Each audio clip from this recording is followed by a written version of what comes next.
واجب الاحترام، قابل قدر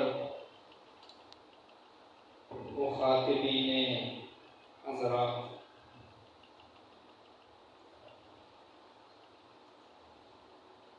رب لم یزل ولا یزال کا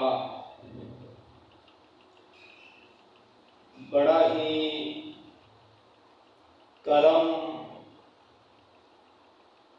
فضل، رحمت والا معاملہ ہے میرے اور آپ کے ساتھ کہ میں اور آپ اپنا وقت قیمتی بنانے کے لیے ایسی جگہ میں آ کے بیٹھے ہیں کہ جس جگہ میں میرے نبی نے فرمایا کہ خاموشی سے بیٹھنا بھی عبادت ہے۔ نبی پاک صلی اللہ علیہ وسلم کی حدیث ہے کہ ایک بندہ مسلمان مسجد میں آتا ہے، نفل نہیں پڑھتا، نماز نہیں پڑھتا، تلاوت نہیں کرتا، ذکر نہیں کرتا، صرف خاموشی سے بیٹھ جاتا ہے، کسی کو تنگ نہیں کرتا، تو یہ اس کا خاموشی سے بیٹھنا بھی اللہ کے نزدیک عبادت لکھا جاتا ہے۔ اس لیے میں اور آپ جب مسجد میں آئیں، اگر ہم تلاوت نہیں کر سکتے، نماز نہیں ادا کر سکتے، تو کم از کم ہم ایسی حرکات و سکنات بھی نہ کریں جو دوسروں کے لیے تکلیف کا باعث بنے۔ اسی سلسلے میں ایک حدیث سنا کر اپنے موضوع کی طرف آؤں گا۔ کل قیامت کے دن ایک جانور آئے گا اور وہ پکارے گا کہ این من حارب اللہ، کہاں ہے اللہ سے لڑائی کرنے والے؟ ساری انسانیت تعجب کی نگاہوں سے اس کی طرف دیکھے گی اور بولے گی کہ اے جانور، اللہ سے بھی کوئی لڑائی کر سکتا ہے؟ وہ پھر بولے گا این من حارب اللہ، کہاں ہے اللہ سے لڑائی کرنے والے، جھگڑنے والے؟ پھر انسانیت تعجب کی نگاہوں سے سوالیہ انداز سے پوچھے گی کہ اللہ سے لڑائی کون کر سکتا ہے؟ کس کی جرأت کہ وہ اپنے ہی خالق سے لڑائی کرنے لگے؟ پھر وہ جانور بولے گا اللہ سے لڑائی کرنے کا مطلب یہ ہے، کہاں ہیں وہ بندے جو دنیا کے اندر مسجد میں جایا کرتے تھے لیکن مسجد میں جا کے دنیاوی معاملات طے کیا کرتے تھے، مسجدوں میں جا کر لڑائی اور جھگڑے کیا کرتے تھے، مسجدوں میں جا کر فتنہ اور فساد برپا کیا کرتے تھے؟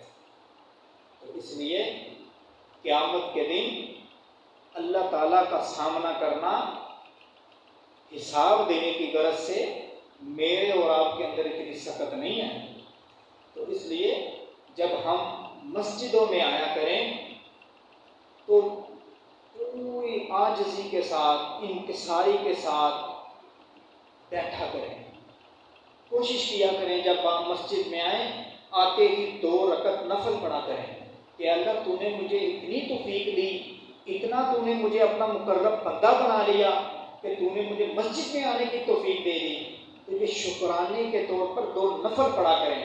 یہ نبی پاک صلی اللہ علیہ وسلم کی سنت بھی ہے، صحابہ کرام کا عمل بھی ہے کہ جب وہ مسجد میں آیا کرتے تھے تو آتے ہی سب سے پہلے 2 رکعت نفل پڑھا کرتے تھے۔ اس لیے مجھے اور آپ کو بھی چاہیے کہ اپنی یہ عادت بنائیں۔ جب یہ عادت ہماری بن جائے گی پھر مسجد کا ادب ہمارے دلوں میں اترنا شروع ہو جائے گا۔ مسجد کا تقدس کس طرح بحال کرنا ہے اس کی سمجھ مجھے اور آپ کو آنی شروع ہو جائے گی۔ خیر، یہ مسجد کے حوالے سے چند باتیں 2-3 جمعوں سے میں کر رہا ہوں۔ اللہ سے دعا ہے کہ اللہ مجھے اور آپ کو مسجد کے تقدس کو سمجھنے کی توفیق عطا فرمائے۔ پچھلے جمعے میں نے آپ سے عرض کیا تھا کہ اس جمعے حضرت عثمان ابن عفان رضی اللہ تعالی عنہ کی زندگی کے حوالے سے چند باتیں کریں گے۔ حضرت عثمان رضی اللہ تعالی عنہ کی پیدائش 577 عیسوی میں ہوئی تھی۔ نبی پاک صلی اللہ علیہ وسلم کی پیدائش 571 کو ہوئی تھی۔ گویا حضرت عثمان رضی اللہ تعالیٰ عنہ اور نبی پاک صلی اللہ علیہ وسلم میں 6 سال کی عمر کا فرق ہے۔ نبی پاک صلی اللہ علیہ وسلم 6 سال عمر میں بڑے تھے، حضرت عثمان 6 سال عمر میں چھوٹے تھے۔ پچھلے جمعے میں نے آپ کو بتایا تھا کہ حضرت ابو بکر نبی پاک صلی اللہ علیہ وسلم سے 3 سال چھوٹے تھے۔ گویا حضرت نبی کریم صلی اللہ علیہ وسلم اور حضرت ابو بکر اور حضرت عثمان بن عفان، یہ تینوں شخصیات جو ہیں تقریباً ہم عمر ہیں۔ یہ 3 4 سال 5 سال کا فرق اتنا کوئی نہیں سمجھا جاتا، ہم عمر ہی سمجھے جاتے ہیں لوگ۔ گویا حضرت عثمان رضی اللہ تعالیٰ عنہ نبی پاک صلی اللہ علیہ وسلم کے تقریباً ہم عمر تھے۔ نبی پاک صلی اللہ علیہ وسلم اور حضرت عثمان خاندانی اعتبار سے 5ویں پشت میں جا کر نبی پاک صلی اللہ علیہ وسلم اور حضرت عثمان ایک ہو جاتے ہیں۔ عبد مناف آتا ہے ایک شخص، نبی پاک صلی اللہ علیہ وسلم کا پڑ دادا جسے کہا جاتا ہے، 5ویں پشت پہ جا کے۔ عبد مناف کے 2 بیٹے تھے، ایک بیٹے کی اولاد سے نبی پاک صلی اللہ علیہ وسلم پیدا ہوئے اور ایک بیٹے کی اولاد سے حضرت عثمان رضی اللہ تعالیٰ عنہ پیدا ہوئے۔ گویا خاندانی اعتبار سے بھی یہ دونوں رشتہ دار تھے۔ حضرت عثمان رضی اللہ تعالیٰ عنہ کی جو والدہ تھی، ان کی آگے جو والدہ تھی یعنی حضرت عثمان کی جو نانی تھی، وہ نبی پاک صلی اللہ علیہ وسلم کی سگی پھوپھی تھی، حضرت عبد المطلب کی بیٹی۔ حضرت عبداللہ اور حضرت عثمان کی نانی، یہ دونوں بہن بھائی جڑوا تھے۔ گویا نبی پاک صلی اللہ علیہ وسلم کے ساتھ حضرت عثمان کا والد کی طرف سے بھی رشتہ داری تھی اور والدہ کی طرف سے بھی رشتہ داری تھی۔ گویا ایک ہی خاندان کے تھے نبی پاک صلی اللہ علیہ وسلم اور حضرت عثمان ابن عفان رضی اللہ تعالیٰ عنہ۔ حضرت عثمان رضی اللہ تعالیٰ عنہ نے اسلام کب قبول کیا؟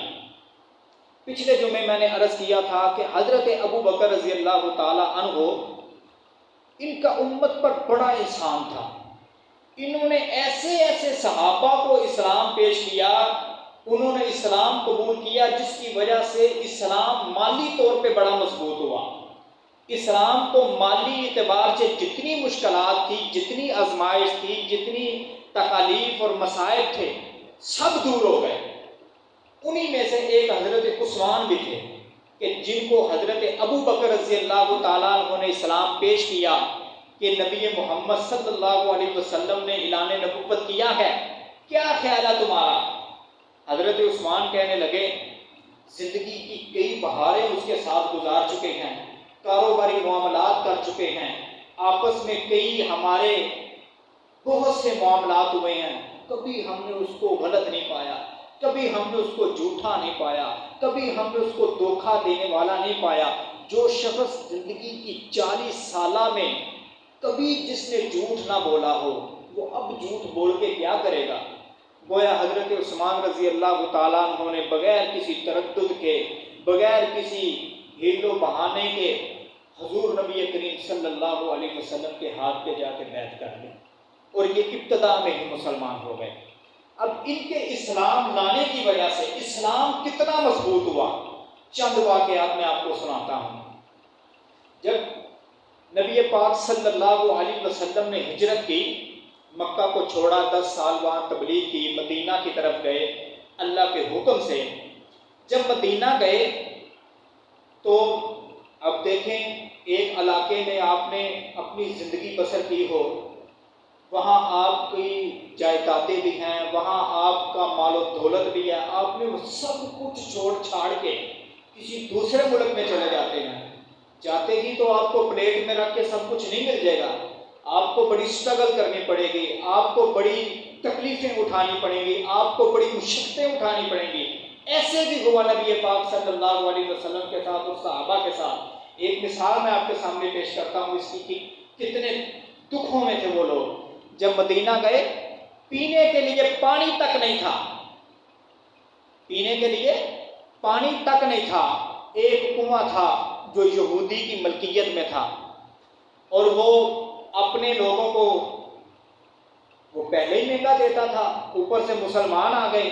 جب اسے پتا چلا کہ مسلمان تو بڑے مجبور ہیں، بڑے تنگ دست ہیں، پینے کے لیے ان کو پانی کی ضرورت ہے، تو یہ میرے پاس ہی آئیں گے، کیونکہ میرے علاوہ تو اور کسی کے پاس پینے کے لیے پانی ہے نہیں. اب اس کا معاملہ اپنے لوگوں کے ساتھ ہی پہلے خراب تھا، اوپر سے مسلمان آ گئے، ان کے ساتھ تو بطریقے اولا اس نے معاملات خراب کرنے تھے، کیونکہ وہ لالچی قسم کا انسان تھا. اسے پیسوں سے غرض تھی، اسے یہ کوئی غرض نہیں تھی کہ یہ اپنا مال و دولت چھوڑ کر آئے ہیں، یہ بڑی تکلیفوں میں ہیں، یہ بڑی تنگ دستیوں میں ہیں، لہذا ان کی مدد کی جائے. نا، اس کو پیسے کی لالچ تھی. جب مسلمان جاتے تو ان سے ڈبل پیسے لیتا ہے. اب صحابہ بڑے پریشان.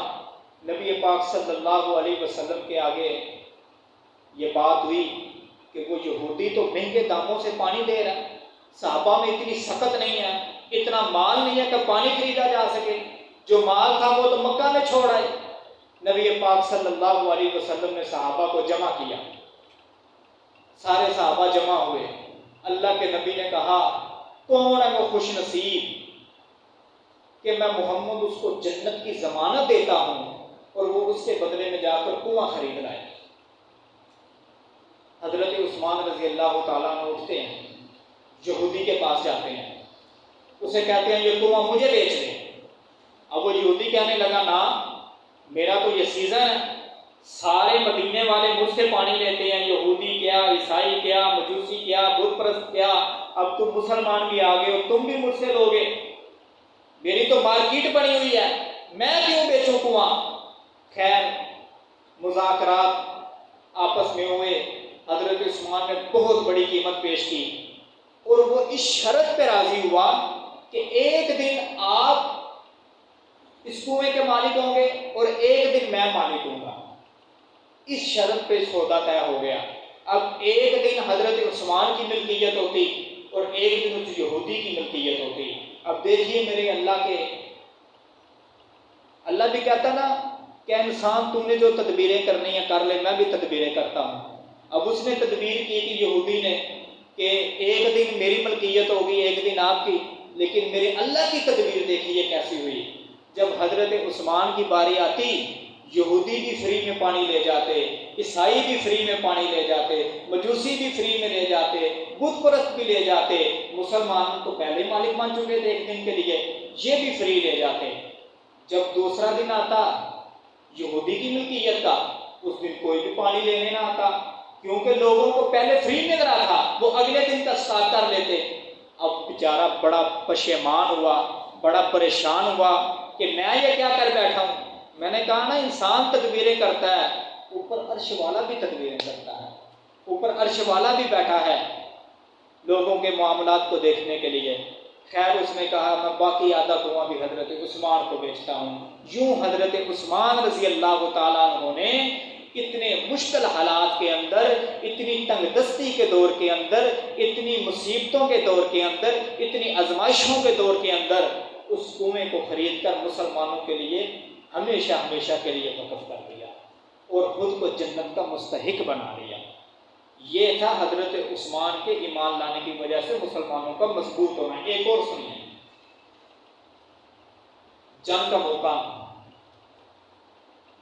نبی کریم صلی اللہ علیہ وسلم نے اعلان کیا کہ جنگ کے لیے جانا ہے. بدر میں گئے تھے تو 2 گھوڑے اور 2 تلواریں تھیں، اللہ نے فتح تو دے دی، لیکن اس دفعہ مقابلے میں لشکر بھی ہزاروں میں ہے، ان کے پاس جہاد کا اسلحہ بھی بہت زیادہ ہے، لہذا اس دفعہ ہم 2 تلواروں پہ بھروسہ نہیں کر سکتے. جنگ بدر میں تو اللہ نے فتح دے دی، فتح تو اب بھی اللہ نے دینی ہے، لیکن اس کے لیے اسباب تو اختیار کرنے ہیں. اعلان ہوا کہ اپنی اپنی استطاعت کے مطابق مال جمع کروایا جائے. حضرت عثمان رضی اللہ تعالیٰ عنہ نے اعلان کیا اللہ کے نبی میری طرف سے 100 اونٹ. اللہ کے نبی نے مزید ترغیب دی، مزید ابھارا حضرت عثمان پھر اٹھے، فرمایا اللہ کے نبی میری طرف سے 200 اونٹ۔ تیسری مرتبہ پھر نبی پاک صلی اللہ علیہ وسلم نے دوبارہ ترغیب دی، حضرت عثمان پھر اٹھے، فرمایا میری طرف سے 300 اونٹ۔ ٹوٹل کتنے ہو گئے؟ 600۔ 600 اونٹ اللہ کے راستے میں حضرت عثمان نے دیا۔ جب 600 دیا نا، جب تیسری مرتبہ اعلان کیا نا 300 کا، تو نبی پاک صلی اللہ علیہ وسلم ممبر سے اترے، ممبر سے اتر کر فرمانے لگے، اے عثمان، آج کے بعد اگر تم نفلی عبادت نہ بھی نہ کرے تو تجھے یہ جو تو نے اللہ کے راستے میں مال دیا یہی تیرے لیے جنت میں جانے کے لیے کافی ہے۔ کتنا بڑا تعاون کیا حضرت عثمان نے۔ ایک اور سنیے، حضرت ابو ہریرہ رضی اللہ تعالیٰ عنہ، غالباً حضرت عبداللہ بن مسعود ہے رضی اللہ تعالیٰ عنہ، وہ فرماتے ہیں غزوہ تبوک کے موقع پر جنگ کا میدان سجا ہوا ہے، صحابہ تھک گئے، بھوک کی اتنی زیادہ شدت تھی کہ تلواریں اور نیزے بھی اٹھائے جا رہے تھے، اور ساتھ میں منافقین خوش ہو رہے تھے اور تانے دینے لگے کہ اس محمد کے ساتھ نکلے ہو نعوذ باللہ کہ جو تمہیں کھانے کے لیے کچھ نہیں دے رہا۔ تانے دینے لگے، ہم نے تو تمہیں پہلے کہا تھا نہ نکلو جنگ کے لیے، ہم نے تو تمہیں پہلے کہا تھا کہ آگے جا کر مرو گے، فضول کی جانیں اپنی گواؤ گے۔ جب یہ باتیں نبی پاک صلی اللہ علیہ وسلم کو پتہ چلی کہ منافقین اس طرح مسلمانوں کو تانے دے رہے ہیں کہ تمہارے پاس کھانے کے لیے کچھ نہیں ہے اور تم جنگ کے اندر لڑنے کے لیے آئے ہوئے ہو، جب یہ ساری باتیں حضرت عثمان رضی اللہ تعالیٰ عنہ کو پتہ چلی کہ صحابہ بھوک کی وجہ سے اتنے نڈال ہو رہے ہیں کہ ان سے ہتھیار تک نہیں اٹھائے جا رہے، فوراً جاتے ہیں اپنے مال سے 14 اونٹ ذبح کر کے مسلمانوں کی دعوت کرتے ہیں مجاہدین کی۔ جب یہ دعوت کرتے گئے، حضرت عبداللہ ابن مسعود رضی اللہ تعالیٰ عنہ فرماتے ہیں میں کئی سال نبی پاک صلی اللہ علیہ وسلم کی خدمت میں رہا، لیکن میں نے اس قدر شدت سے کسی کے لیے دعا کرتے نہیں دیکھا کہ جس طرح حضرت عثمان کے لیے نبی پاک صلی اللہ علیہ وسلم نے دعا کی۔ حضرت عبداللہ ابن مسعود فرماتے ہیں، حدیث کے الفاظ ہیں کہ نبی پاک صلی اللہ علیہ وسلم نے ہاتھ اٹھائے اور دعا کرتے کرتے اپنے ہاتھوں کو اتنا بلند کر لیا کہ بغلوں کی سفیدی تک نظر آنے لگی۔ اس قدر حضرت عثمان رضی اللہ تعالیٰ عنہ کے لیے دعائیں کی۔ دعائیں کیوں کی؟ کیونکہ انہوں نے اپنا سب کچھ دین اسلام کے لیے وقف کر رکھا۔ اللہ اکبر کبیرہ۔ اتنے زیادہ اپنے بھائیوں کا خیال رکھنے والے تھے حضرت عثمان رضی اللہ تعالیٰ عنہ۔ آپ نے یہ واقعہ سن رکھا ہوگا، حضرت علی رضی اللہ تعالیٰ عنہ کی جب شادی ہونے لگی حضرت فاطمہ سے، تو اتنا مال و اسباب نہیں تھا پاس۔ آج ہماری شادیاں ہوتی ہیں تو ہم لاکھوں لگاتے ہیں، آج کل تو یہ وتیرہ چل پڑا ہے، جس کی شادی ہونی ہو نا اس کو کہا جاتا ہے پہلے 5 لاکھ جمع کرا، 10 لاکھ جمع کرا، پھر تیری شادی کریں گے۔ لیکن اس دور کی میں آپ کو بات سنا رہا ہوں، حضرت علی کی شادی ہو رہی ہے، پاس صرف ایک زیرہ ہے۔ اللہ کے نبی نے پوچھا آپ کو مہر دینے کے لیے کچھ ہے پاس؟ فرمایا یہ زیرہ ہے۔ فرمایا جاؤ اس کو بیچ کے آؤ۔ بیچنے کے لیے جانے لگے۔ حضرت عثمان تاجر تھے، حضرت عثمان سے ملاقات، کہاں جا رہے ہو علی؟ یہ بیچنے جا رہا ہوں، اس سے جو رقم ملے گی حق میں دوں گا۔ اب دیکھنا حضرت عثمان کی محبت اپنے بھائیوں سے کتنی تھی۔ حضرت عثمان کہنے لگے مجھے بیچ دے۔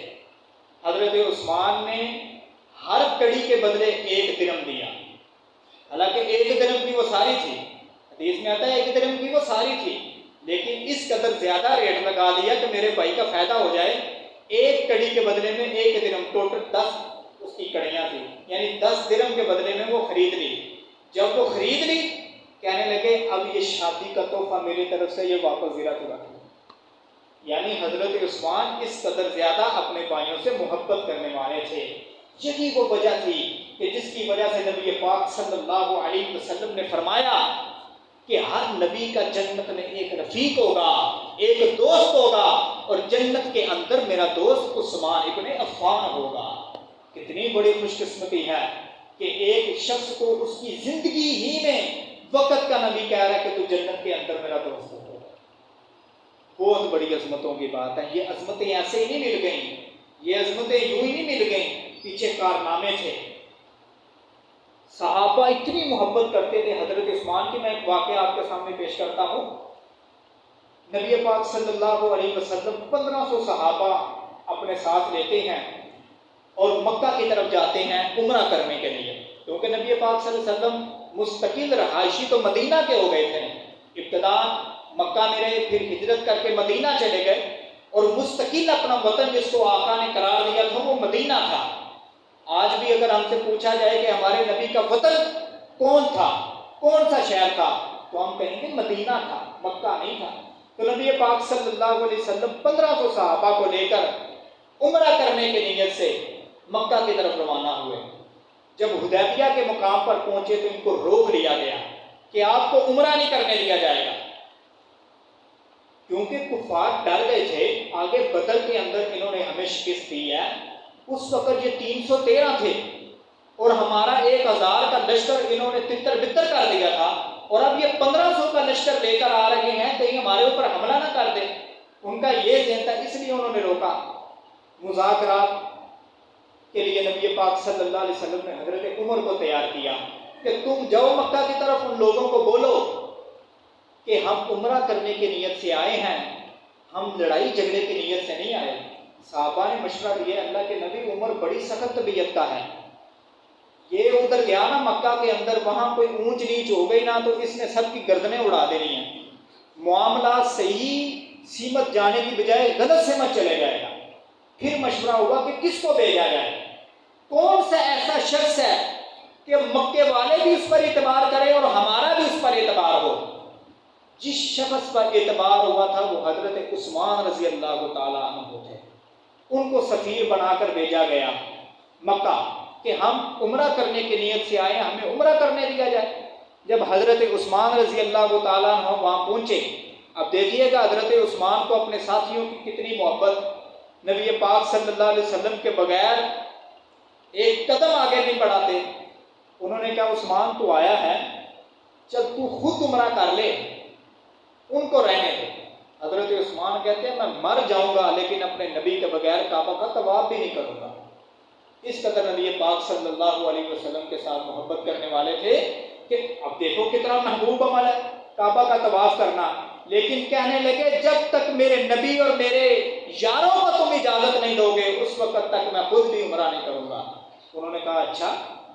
انہوں نے افواہ پھیلا دی کہ حضرت عثمان کو شہید کر دیا گیا.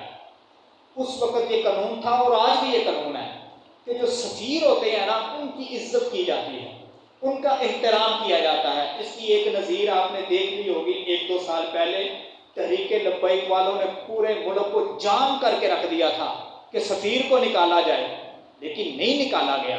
کیوں؟ کیونکہ یہ قانون بنا ہوا ہے کہ جو بھی ملک کا سفیر ہوگا جس ملک کے اندر اس کی عزت کی جائے گی. یہ قانون اس وقت سے چلتا آ رہا. اب یہ افواہ پھیلا دی کہ حضرت عثمان کو شہید کر دیا گیا. اب حضرت عثمان کالداور صحابہ میں سے تھے، بہت نامور صحابہ میں سے تھے. اللہ کے نبی نے اپنے سارے صحابہ کو جمع کیا، مشورہ کیا کیا جائے. عثمان کو تو مکے میں شہید کر دیا گیا ہے، اب ہم ایسے تو واپس نہیں جائیں گے. سب صحابہ نے یک زباں ہو کر کہا ہم مر جائیں گے لیکن واپس نہیں جائیں گے جب تک حضرت عثمان کے قصاص کا بدلہ نہ لے لیں.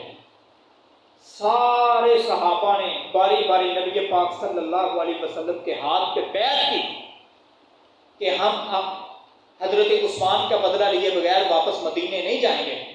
اور یہ عمل اللہ تعالیٰ کو اتنا پسند آیا، اللہ نے اس کو قرآن کا حصہ بنا دیا. اللہ کہتا ہے لَقَدْ رَضِيَ اللَّهُ عَنِ الْمُؤْمِنِينَ إِذْ يُبَايِعُونَكَ تَحْتَ الشَّجَرَةِ فَعَلِمَ مَا فِي قُلُوبِهِمْ.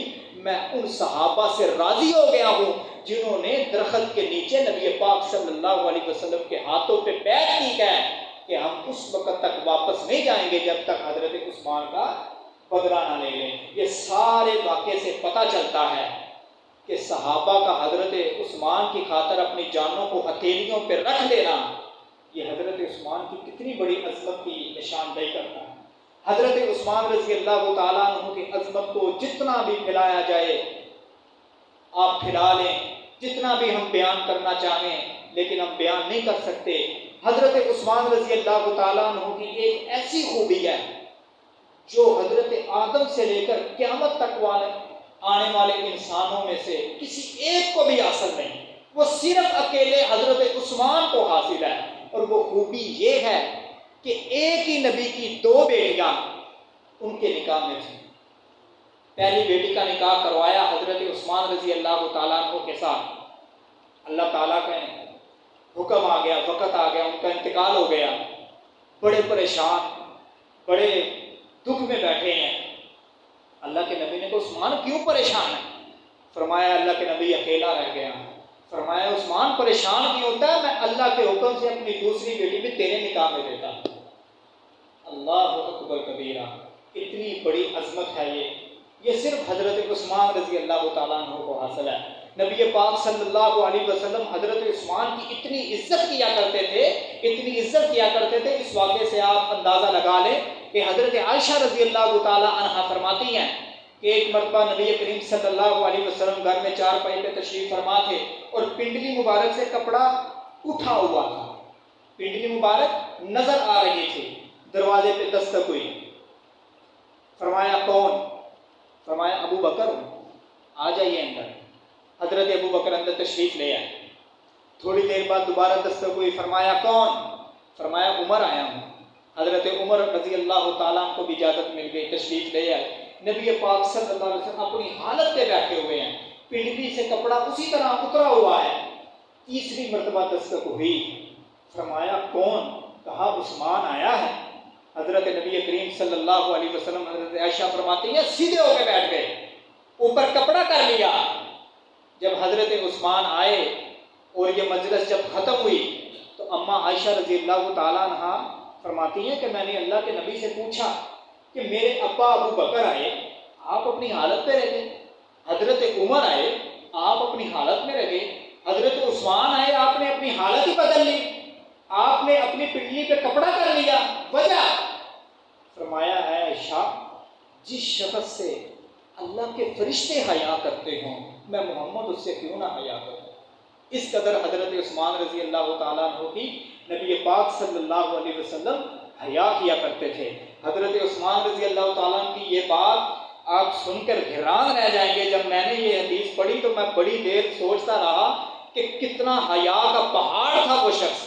حضرت عثمان رضی اللہ تعالیٰ عنہ فرماتے ہیں کہ جب میں نے نبی پاک صلی اللہ علیہ وسلم کے ہاتھ پہ بیعت کی قبول اسلام کے لیے، اور میری نظریں قبول اسلام کے وقت جب نبی پاک صلی اللہ علیہ وسلم پر پڑی، وہ دن اور میری موت کے دن تک میں نے کبھی اپنے ہاتھ سے اپنی شرمگاہ کو نہیں چھویا، دائیں ہاتھ سے پوری زندگی جب نبی پاک کے ہاتھ کو چھو لیا اس کے بعد کبھی اپنی شرمگاہ کو نہیں چھوا اور نہ ہی کبھی اپنی نگاہوں سے اپنی شرمگاہ کو دیکھا۔ کس قدر حیادار شخص ہے۔ اللہ سے دعا ہے کہ اللہ تعالیٰ مجھے اور آپ کو ان کی زندگی سے سیکھنے کی توفیق عطا فرمائے۔ ان کی زندگی کا کیا سبق ہے؟ ابتدا میں نے آپ کو وہ سارے واقعات سنائے کہ اسلام کی خاطر اپنا سارا مال اللہ کے راستے میں قربان کرنے کے لیے تیار رہتے تھے۔ یہ سبق میرے لیے اور آپ کے لیے کیا ہے؟ آج جو لوگ مشکل میں ہیں، یہ سیلاب زدگان والے لوگ گھروں پہ گھر ہو گئے ہیں، کھانے کے لیے ہر بندہ سوشل میڈیا یوز کرتا ہے، آپ دیکھتے ہوں گے، یقین کریں ایسی ایسی ویڈیو میں نے دیکھی ہیں کہ آنکھوں سے آنسو جاری ہو جاتے ہیں، سر کو درد شروع ہو جاتا ہے۔ اور میں اکثر گھر میں کہا کرتا ہوں اپنی والدہ سے کہ میں اللہ کا شکر ادا کرتا ہوں کہ ہمارے گھر ہمارے